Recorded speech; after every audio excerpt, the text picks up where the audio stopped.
Saudações a todos. Tomei a liberdade de escrever aqui 8 palavras que de facto são de relevância social e que podem não assumir aqui um pendor histórico, mas são interessantes para que analisarmos. A primeira palavra que eu aqui mencionei é a ética, a segunda, a moral, a terceira, o medo, a quarta, a saudade, a quinta, o amor, a sexta, a alegria, a sétima, a sinceridade e, por último, a amizade. É claro que uma destas coisas aqui, duas ou três ou quatro, você talvez terá aplicado, terá vivido em algum momento e se colocado para pensar e refletir sobre se de facto fomos éticos, fomos morais, se o nosso medo foi acima do normal, se a nossa saudade foi inexplicada, se o nosso amor é incondicional ou abusivo, se a nossa alegria afeta o outro, se a nossa sinceridade é demais e se a nossa amizade é abusiva. Vamos entender isso por palavras simples a partir de cada ponto que eu aqui mencionei. O que é a ética? Primeiramente é necessário saber que toda abordagem que eu fizer aqui é apenas o meu parecer em função dos livros, dos vídeos que eu já assisti, em função também da academia que eu frequento. Tudo aquilo que eu sei sobre o tema eu vou fazer questão de mencionar de forma mais relevante possível. A ética é a capacidade de refletir sobre as regras morais. Desta feita, a ética é a capacidade que o homem tem de reconhecer o que é certo e o que é errado e refletir sobre estas ações se de facto são benéficas para a sociedade, para si ou então para o próximo, ok? Na ética envolve a questão da consciência, tanto a ética quanto a moral, que eu vou falar mais à frente, envolvem a questão da consciência. Desta feita, o maluco, ou seja alguém com perturbações mentais, né? Alguém, por exemplo, os autistas que acabam tendo uma capacidade cognitiva mais reduzida, eles não podem ser responsabilizados eticamente, por exemplo. Então, acabam recebendo um certo pendor mais reduzido sobre os indivíduos que estão completamente sãos no seu lado psicológico. Desta feita, a ética é sobre a reflexão sobre as regras morais. O que é que vem a ser a moral? Continuando. A moral é a capacidade, ok, de reconhecermos o bem do mal. Esta é a moral. A moral simplesmente vai dizer que isso é certo e isso é errado. Já a ética vai te ajudar a refletir sobre as causas últimas do erro e do certo. Ok? Então, a ética acaba sendo a mãe da moral. É com a ética que nós vamos refletir sobre as regras morais. E é com a moral que vamos entender o que é certo e o que é errado. Na ética, nós vamos refletir mais profundamente sobre as regras morais. Então, desta feita, a ética e a moral andam de mãos dadas porque ambas complementam uma com a outra, ou seja, elas se complementam. E a seguir vamos falar do medo.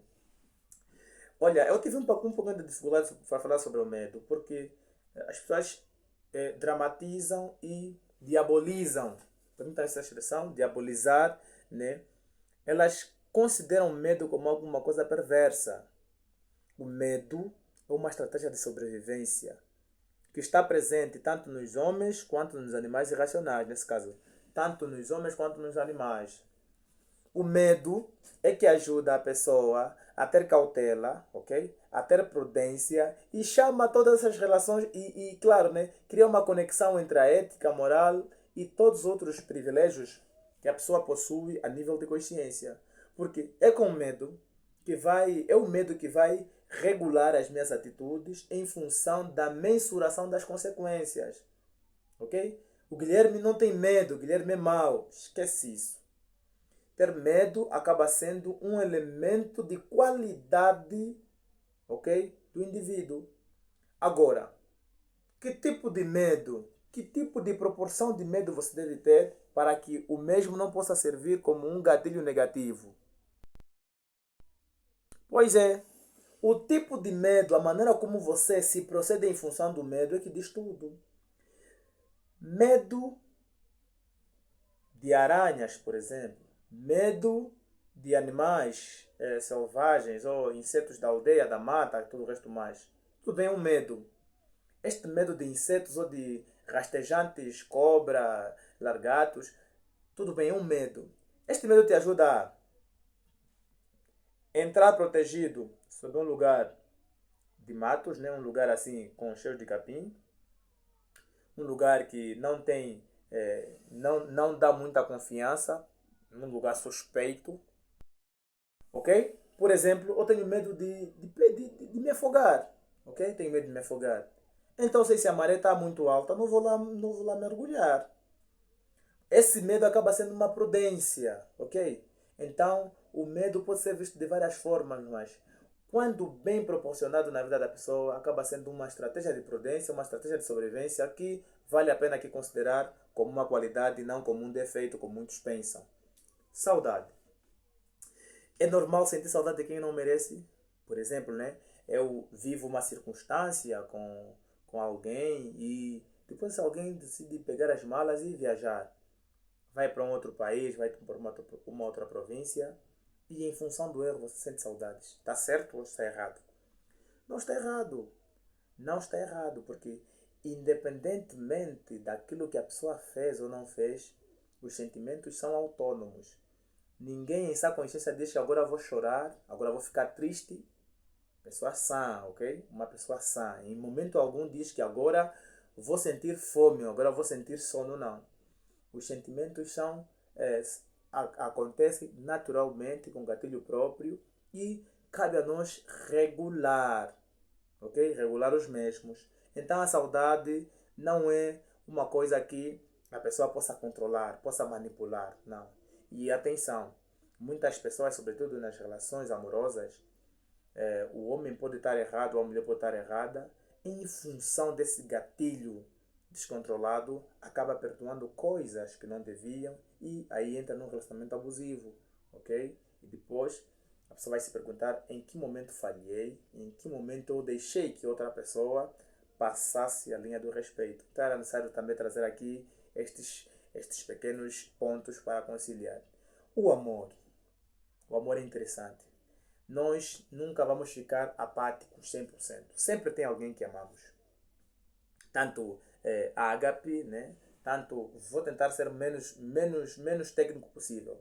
Tanto amor conjugal, tanto amor fraterno, tanto amor aquele amistoso, né? Entre os amigos, entre os irmãos, entre os pais, entre os filhos, né? Pai e filho, pai e mãe. Nunca vai existir uma pessoa que não tenha uma sequer que amou ou que ama.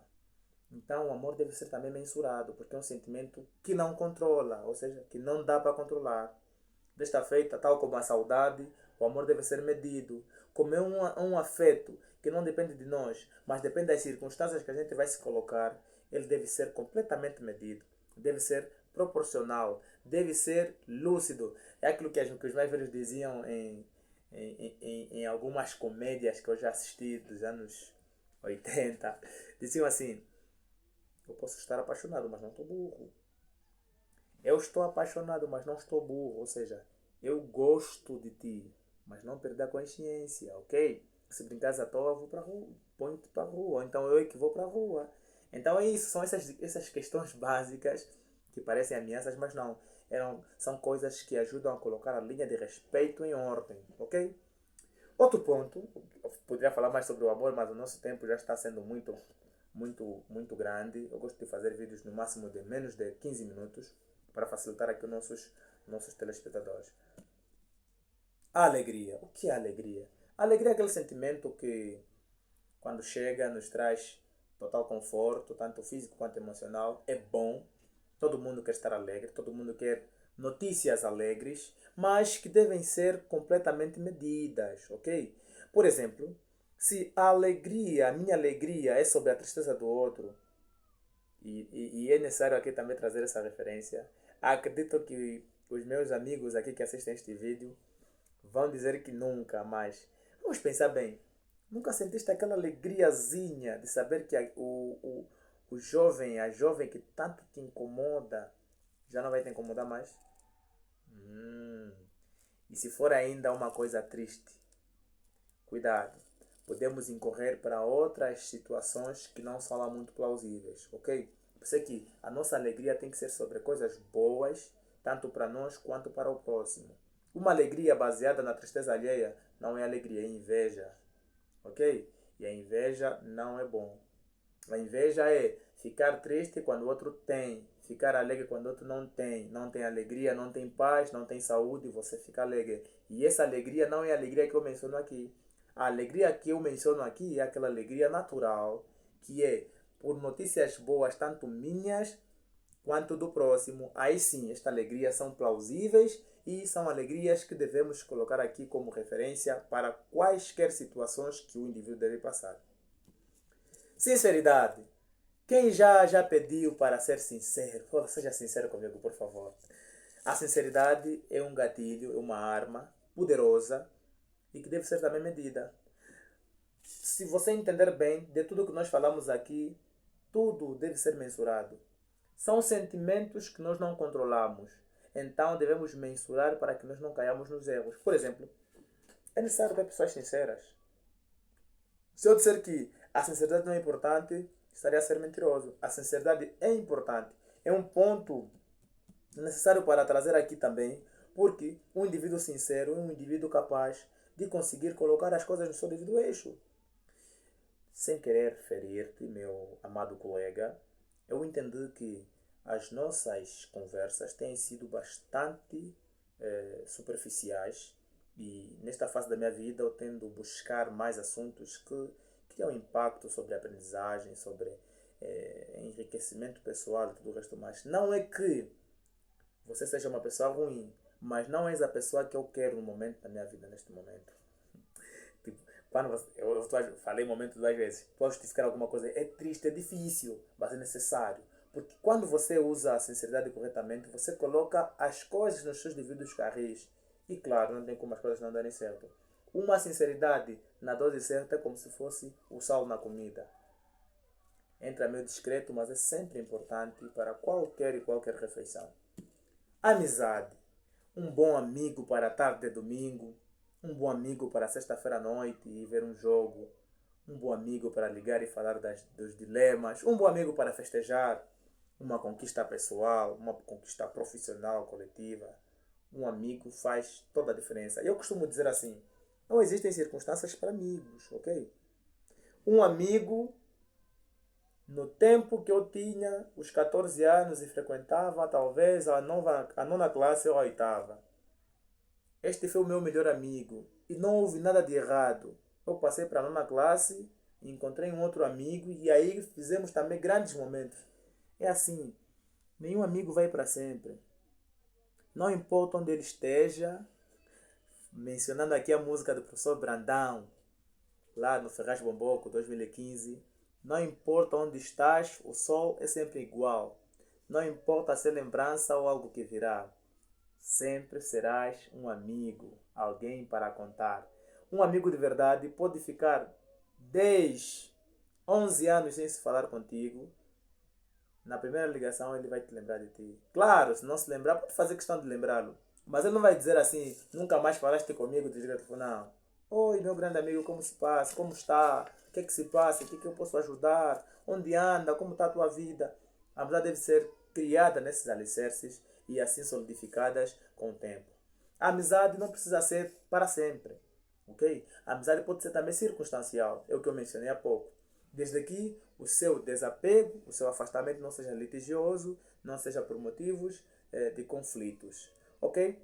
Então, são esses pontos que eu citei aqui, que eram necessários frisar: a ética, a capacidade de refletir sobre as regras morais, a moral, a capacidade de reconhecer o bem e do mal, o medo, que também é uma estratégia de sobrevivência, a saudade, que ninguém controla, tanto quanto o medo, mas que devemos medi-la para que as coisas não saiam do controle. O amor, que é um sentimento poderoso. Até uma frase que eu ouvi falar é: eu te amo muito, mas amo-te distante. Tem gente que eu prefiro amar de perto. Outros prefiro amar assim, meio que distante.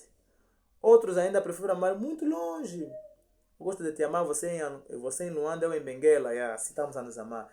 É uma questão interessante, mas é bastante importante. Se o amor, se a situação não cola e já são adultos, não querem mais viver em questões de litígios, Amam-se à distância, irmãos, primos, ligam-se, mas à distância. Sabe que não, vossa presença cria sempre desconforto, cria sempre conflitos. Amem-se à distância. Não precisam estar inimigos, não precisam estar grotescamente. Como é que eu posso dizer? Qual é a expressão mais adequada? Não precisam estar a chocar constantemente. Amem-se à distância. Liguem-se, perguntam como estão. Tudo o resto, mas não precisam todo fim de semana estar na casa da avó juntos. Não. É por aí. Ismael foi de um lado, Jacó do outro. É por aí.